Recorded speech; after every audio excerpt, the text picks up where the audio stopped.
So bale, ito na nga pala lahat ng mga pisa mga boss, dahil ito yung ikakabit natin ngayon dito sa Raider FI na Project Street Bike Concept ngayon mga boss. So for this video mga boss, so ipiplex ko muna sa inyo kung ano yung mga pisa na dapat na ikakabit natin. So yung swing arm mga boss is MTB yung gamit natin na plus 3, and din sa shifter na naman tayo mga boss is JRP shifter, and din sa disc is Brembo disc copy mga boss, and then ito yung gagamitin nating extension TMRP yung brand mga boss. Ito yung gagamitin nating extension sa front shock. And then dito naman tayo sa mid-race handlebar mga boss, so naka-alloy na din. So ito yung gagamitin natin para mas lalong lowered tingnan yung Raider FI ni Tropa. So and then dito na naman tayo sa hub, front hub mga boss, DTD na front hub, and then sa likod naman is DTD na lighting hub. So drum type mga boss, so bale set yan sila mga boss, and then meron ding small hub na rim set dito. Bale naka-carbon small hub na din to mga boss, and then Yoko rim set na kulay brown. So ibang iba talaga to na kulay mga boss, dahil hindi to sikat na kulay ngayon sa mga project bike. So ang gagamitin naman nating brakes sa unahan mga boss is itong Brembo two-pot red logo mga boss na naka gold pin. So sa shock suspension naman tayo mga boss, sa unahan is itong max speed na front shock, and din ito yung gagamitin nating extension. So bale para na din puging tingnan mga boss, and din dito din tayo sa spacer ng hub, and din sa adapter ng front hub natin. So kumpleto na yan mga boss, rekta salpak na, and din meron na ding gulong para sa rim set natin. So bale ito na nga pala yung RFI na bubuuin natin mga boss. Yan, ikutan muna natin. So bang labas to mga 2024 ata to, kasi wala pa tong year na sa may-ari dito mga boss. So yan pa yung takbo, sobrang liit. 11,053. Yan pa yung takbo. So galing pa kasi itong Dumaguete mga boss, sobrang layo, pupunta pa siya dito sa atin. So dito naman tayo mag-umpisa mga boss dito sa gulong. So yung gulong na ginagamit natin mga boss is 6080 na Leo tire. And then ang gamit nating interior dito is 185 para na din hindi masyadong malaki para iwas butas tayo. At syempre dandaan lang sa pagligwat ng gulong mga boss para hindi na magasgasan yung rim set natin. At susunod natin dito mga boss is papasukan na natin ng hangin para na din ready to salpak na to mamaya kapag natanggal na natin yung stock mags ng Raider FI. At umpisa na nga pala nating tanggalin yung mga dapat nating tatanggalin dito mga boss, yung swing arm at saka yung mags. So inuna ko munang niluwagan yung ihi ng mags mga boss para na din makuha na natin yung rear mags natin. Dito naman tayo sa chassis cover mga boss, yung cover dito sa brake pump natin at saka sa malapit sa footrest. So tatanggalin din natin yung footrest mga boss dahil papalitan din natin yan ng JRP shifter mamaya. Dito na naman tayo sa ihi ng swing arm mga boss. So bale ito na yung tatanggalin natin dahil ito yung pinakamatigas na parts dito na tatanggalin talaga natin. So buti na lang tinulungan tayo ni kuya mga boss, nilawagan niya din yung sa kabila niyang ihi. Buti na lang meron tayong mahabang tools mga boss, kaya nababawasan talaga yung tigas niya. At dahil niluwagan na nga natin yung tornilyo sa shock mga boss, so ito kinuha ko na yung stock swing arm. Dito na nga yung MTB swing arm plus 3 mga boss, yung ipapalit natin doon sa Raider FI. Hindi na natin yan patagalin mga boss, isalpak na natin yan. Let's go! So sa pagsalpak nga pala natin dito sa swing arm mga boss, so hindi na tayo naglagay ng dalawang washer sa ihi dahil yung Raider carb kasi mga boss is kailangan natin maglagay ng washer, so magkaiba talaga sila boss.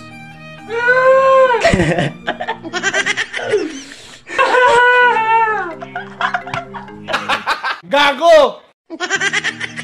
So dito na naman tayo sa shifter mag-umpisa mga boss. So bale binaklas ko na dahil ito yung i-assemble muna natin bago natin i-salpak doon sa motor. So medyo nahirapan nga pala tayo dito sa pag-assemble mga boss dahil hindi ko kasi kabisado mag-assemble ng gantong shifter na JRP. Ang madalas ko kasi ginagamit na shifter dati mga boss is ito, mumurahin lang at saka yung sa mga ibang tropa natin dyan. Medyo masakit kasi sa bulsa yung gantong presyo mga boss, lalo na yung JRP at saka yung MTB. Nako, masakit talaga sa bulsa yun, lalo na kapag wala kang trabaho. Kakalot ka talaga sa ulo mong upaw mga boss.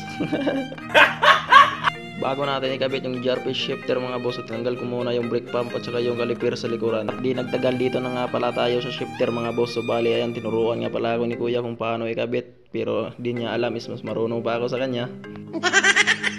tinisting ko nga pala muna mga boss kung anong talaga yung magandang sistema niya para hindi na tayo magbago-bago mamaya. At nagtabas nga pala ako ng 4 na tornilyo mga boss kasi medyo mahaba lang yung ulo niya, so medyo nakalabas siya doon sa shifter, so bali pinutol ko na lang para mas malinis ding tingnan. So ito yung 4 na tornilyo mga boss na alin, so ito yung ikagabit natin doon sa shifter. Dahil nga nakaputol na tayo ng tornilyo mga boss, so ito na yung gagamitin natin dito sa shifter papuntang chassis mga boss. At syempre saktong higpit lang mga boss. Nako, baka ma-low thread. So dito muna tayo sa sprocket mga boss. So ito yung Motaro na sprocket. Ayan, 428, 43. So hindi kasi nagpalit yung tropa natin ng 415. So 415 sana yung bagay dito mga boss.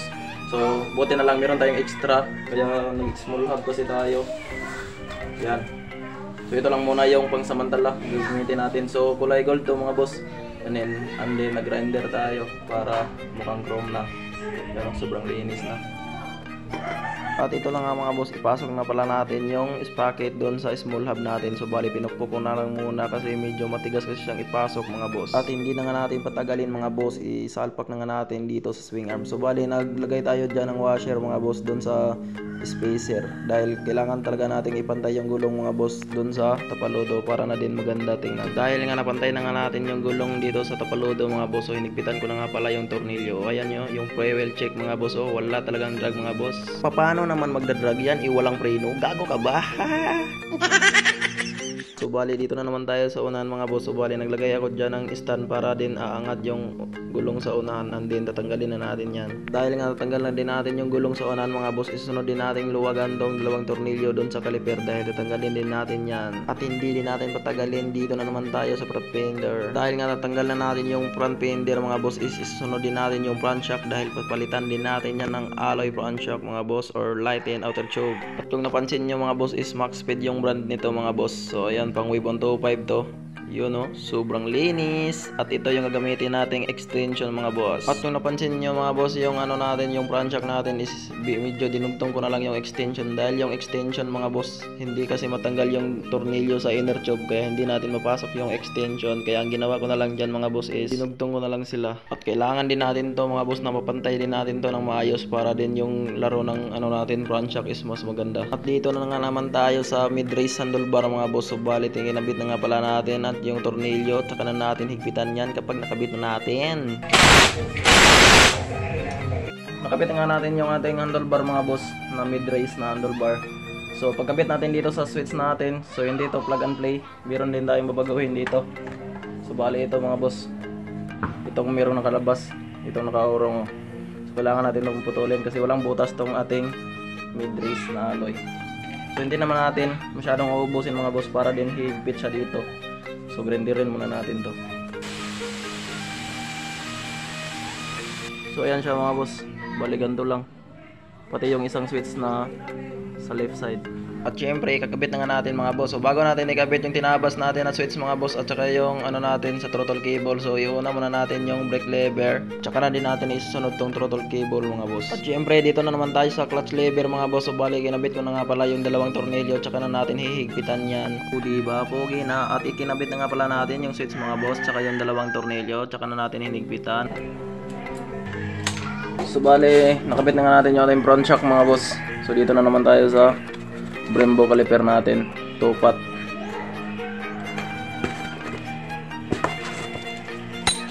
Sheesh, makati sa kamay ito. Ayan oh, red logo mga boss, naka gold pin. Ito yung bracket. Siyempre hindi na natin to patagalin mga boss, ikabit na natin para na din makita nyo na yung kanlabasan niya. Dito na naman tayo, gulong sa unahan mga boss. So bali ito nga pala yung gagamitin nating spacer dito sa small hub. At bago natin ikabit yon, ikabit muna natin tong disc plate. At meron din na tayong kailangan dito mga boss, yung spacer sa disc plate natin. Kasi yung disc plate natin mga boss is pang ano siya, flat disc siya. So ang yung hub natin is pang ball type kasi siya mga boss, kaya kailangan natin ng spacer doon sa disc plate natin. Tama ba? Spacer or adapter? Parang adapter ata yun mga boss. So ito pa lang sa disc natin mga boss. So kailangan pa nga nating hanapan ng kasyang tornilyo dito. So kahit ordinary lang muna yung ikabit natin tornilyo dito mga boss. So bali ang gagamitin sana nating bolt dito is 8. Dahil 4 dito itong sa disc, and then 4 din sa adapter. Pero ang ginawa ko mga boss is inusa ko na lang. Ayan.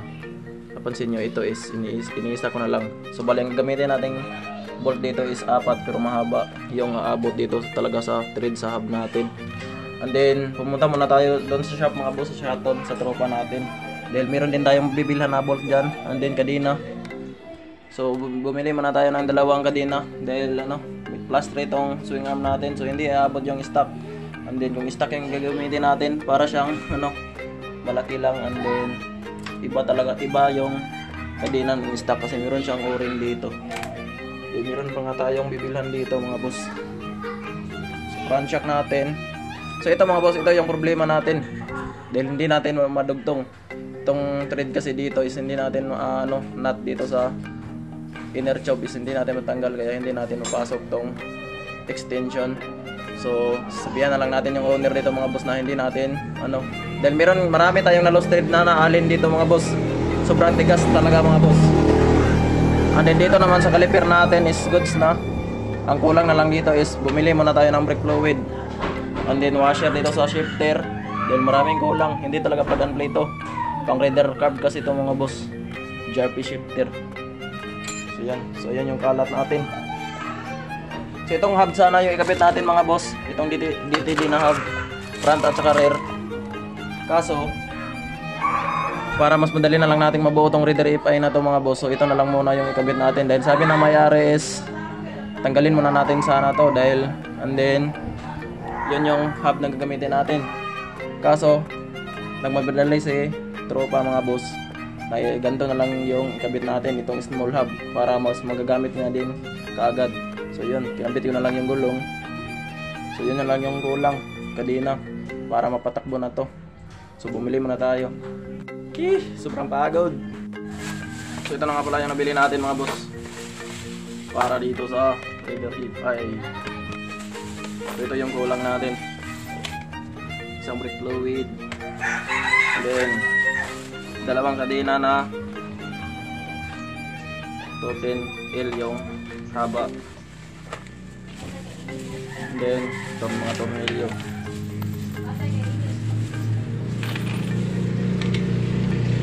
Kailangan natin ng washer mga boss sa shifter, and then dito sa sprocket natin. So ito yung kailangan natin. So dinagdagan ko na lang yung washer para hindi na tayo bumabalik sa shop kasi sobrang layo nun. Itinanggal ko na nga pala yung 2 tornilyo na yun na lang sana yung ikagabit natin, kaso nakabili na tayo ng bago, kaya papalitan na lang natin yan ng bago. Dahil nga nalagyan na natin ng tornilyo, tsaka na natin hinigpitan ng maayos. So bali naglagay nga pala tayo dito ng washer mga boss, isa-isang bolt doon sa adapter para lalapat talaga yung adapter tsaka doon sa small hub natin. At dahil nga maayos na nga yung ating disc mga boss, ikakabit na nga natin dito sa ating outer tube. So ang ginamit nating spacer dito mga boss ay yung CNC, tapos naglagay tayo ng isang washer para saktong-sakto talaga yung gulong sa gitna. At saka nga din natin hinigpitan ng 17mm mga boss. Oh, napakaangas, free wheel. So meron lang tayong problema dito sa front brake natin mga boss. Dahil yung brake hose nya, itong stock na brake hose, hindi siya abot. Dahil yung tornilyo ng brake hose mga boss is nasa ilalim. So bali ganyan yung sistema nya. Kaso medyo maba lang yung stock na brake hose natin. So hindi siya abot talaga. Kahit nilowered ko pa ng maayos mga boss. So buti na lang meron tayong extra dito. Ito yung pang rear brake natin. So pang front kasi itong brake hose na to mga boss, kaya medyo mahaba. So ito muna yung gagamitin natin pang samantala.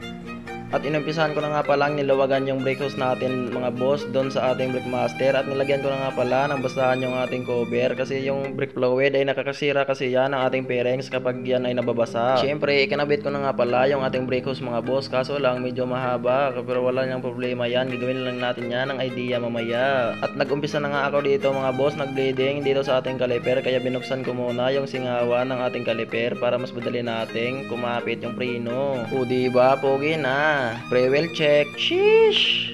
So dito na naman tayo sa shifter mga boss. So balikan natin tong shifter dahil hindi kasya tong yung kanina. So bali ganyan siya mga boss. Ito yung spacer nya. So sasayad talaga siya dito mga boss, dito banda. Pero pwede naman mag-washer tayo kahit isa or 2 washer. Pero kung hindi tayo mag-washer mga boss, kailangan talaga natin tong putulan. Pero ang gagawin na lang natin dito is mag-washer na lang tayo para hindi natin to magalaw. So maglagay tayo ng 2 washer, bali 2 kada isang bolt. para ganyan siya, hindi siya sasaya dito. So dito na naman tayo magkakabit ng shifter mga boss, dito sa kambiyahan natin.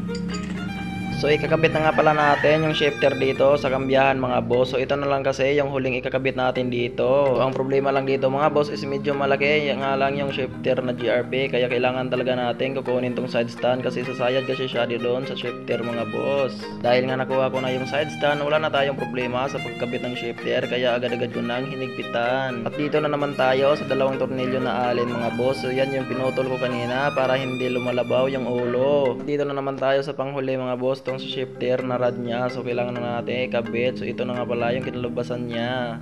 So meron nga pala tayong hindi pa nakabit mga boss tong sa kadena niya. So ito na nga yung itsura niya. So ito na nga pala yung kadena na ikakabit natin mga boss. So bali dalawa. So kung napansin nyo is medyo malabo na yung camera natin dahil gabi na kasi. So isinalpak ko na nga pala yung kadena mga boss para din malaman na natin kung saan natin dapat puputulan dyan. Syempre minadjik na lang natin sa pagputol kaya dugtong agad yun. At dahil nakabit na nga natin yung kadena, so bali hinigpitan ko na nga pala mga boss. So hinigpitan ko na lang ng maayos mga boss dahil kapag ginagamit natin yan is luluwag kasi yan kasi bago pa. So yun. So ito na nga pala yung tindig ng Raider If ay mga boss. Sasakyan muna natin bago sa akin. Ayun, joke lang.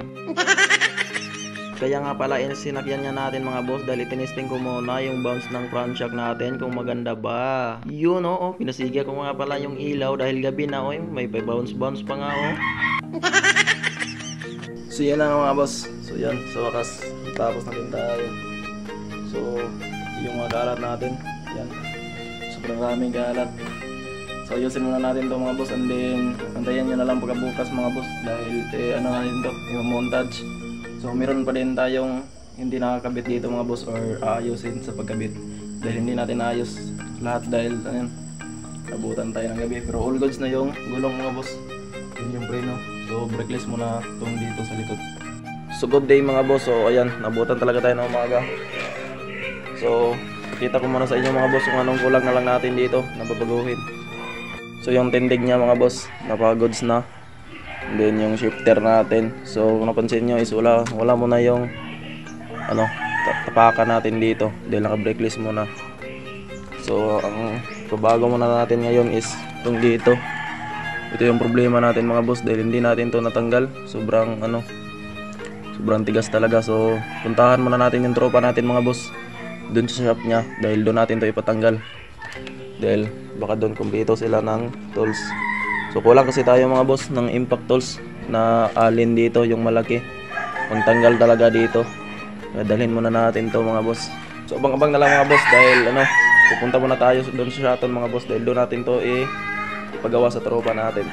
So at hindi nagtagal mga boss is dumating na kaagad tayo sa shop ni tropa mga boss. Ang problema lang mga boss is busy si tropa kaya tayo na lang yung gumagawa kasi Pasko kasi yun sa atin mga boss, kaya yun maraming customer. Wow naman di. Kaya tayo na lang yung gumagawa dito. So nanghiram na lang ako sa kanya ng tools mga boss. Kung napansin nyo mga boss is binaklas natin yung front shock dahil nag-magic lowered tayo dyan, and then naglagay na din tayo ng fork oil mga boss. So dapat saktong-sakto na rin yung fork oil na ilagay natin mga boss. Dahil kung hindi kasi maganda yung laro ng shock natin mga boss at hindi siya pantay, kaya dapat pantay talaga yung oil na nilagay natin dyan. Kaya nga tapos na natin na magic lower tong front shock ng Raider If ay inasok na nga pala natin to ulit dito sa loob ng bahay. Syempre dahil bago natin tong Lego, ipasok na rin natin to dito, baka maulanan at para din mapunasan. Bago matapos yung video natin mga boss, huwag nyo palang kalilimutan palike and share sa ating video. Syempre hindi na din natin kalilimutan yung isang kapirasong montage. Where I'm coming from, regardless of the things in my past that I've done, most of it really was for the hell of the fun. On a carousel, so around I spun, with no direction, just trying to get some. Trying to chase skirts, living in the summer sun. And so I lost more than I had ever won. And honestly, I ended up with none. There's so much nonsense is on my conscience. I'm thinking maybe I should get it out. And I don't wanna sound redundant, but I was wondering if there was something that you wanna know. But never mind. At bago nga pala matapos nating video mga boss, magpasalamat pala ako sa inyo dahil sa inyong suporta at sa pagpanonood nyo sa aking video. Salamat!